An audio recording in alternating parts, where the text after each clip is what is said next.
Hello, friends. This werewolf does not have one eye. I need to fix this.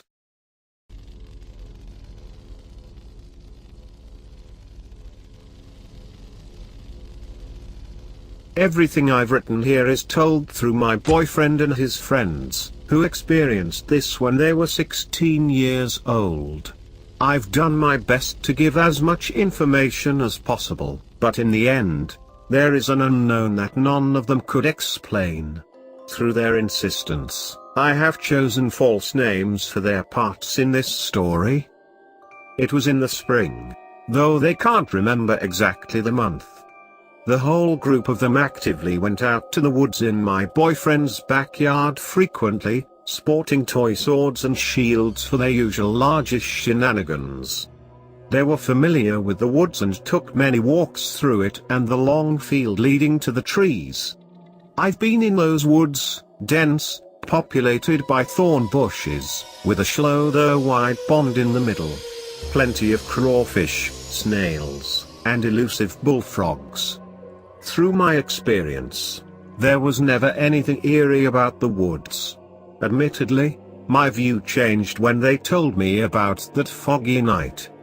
They left the back porch, Mark with the flashlight and most everyone with some sort of weapon or stick, when the moon was already low in the sky. 4 of them altogether. My boyfriend, Andy, and his 3 friends, Kyle, Steve, and Mark. The backfield of Andy's house is very large and has a dip past a certain point, where the ground rolls down and the water collects when it rains. Elsewhere is completely flat and quick to overrun with grass. At the far end from the house in the woods, abruptly placed against the starkness of the field, the old white painted logs that mark the fence are barely visible from the back porch in the day. Because of the thick fog and the low moon, their visibility was compromised. Howls came from the far left, past the neighbor's backfield, where another span of woods stood. The guys, adventurous and confident in their group, set off toward the sound. They said that at the time, seeing a coyote was something to joke about but also bring a slight thrill. As they trekked across the field and met the neighbor's fence line at the woods, the howling remained as it had been, distant, non-threatening, and not as exciting as they had hoped.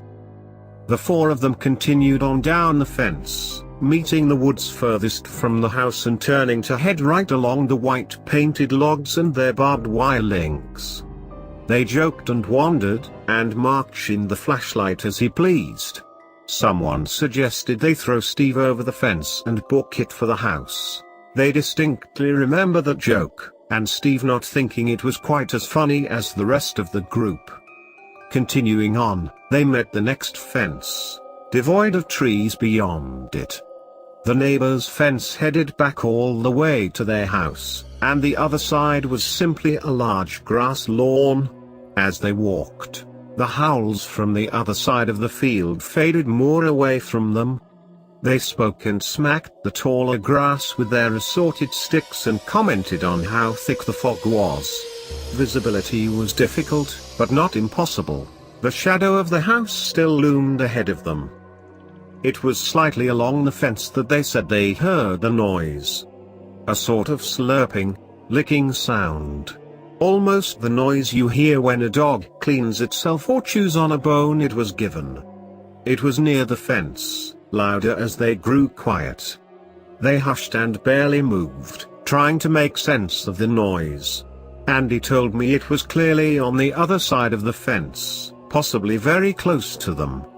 Mark turned the flashlight toward the noise. Andy said that Steve was the first to run toward the house. The light hit something. They still can't explain just what exactly. Mark saw it for the longest time, and he explained as best he could.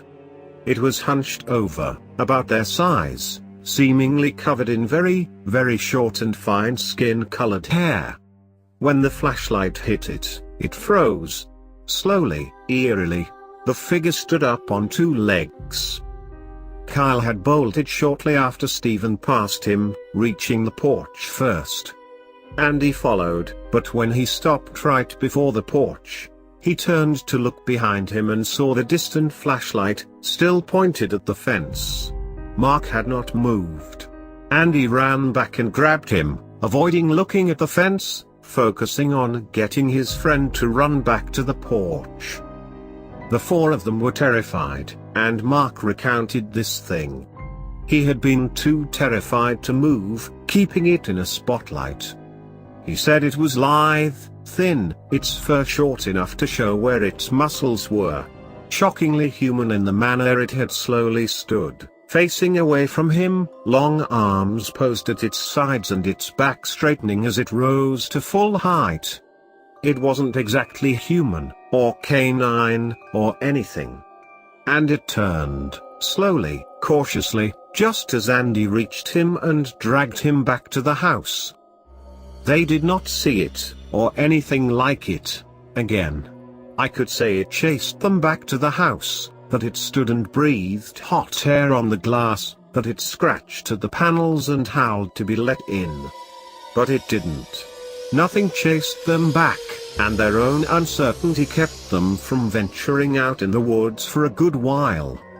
Andy has told me there is only one visual description he can give me for whatever it was that they witnessed behind that fence. He isn't convinced it was something supernatural and often looks for reasoning in a coyote or anything else explainable.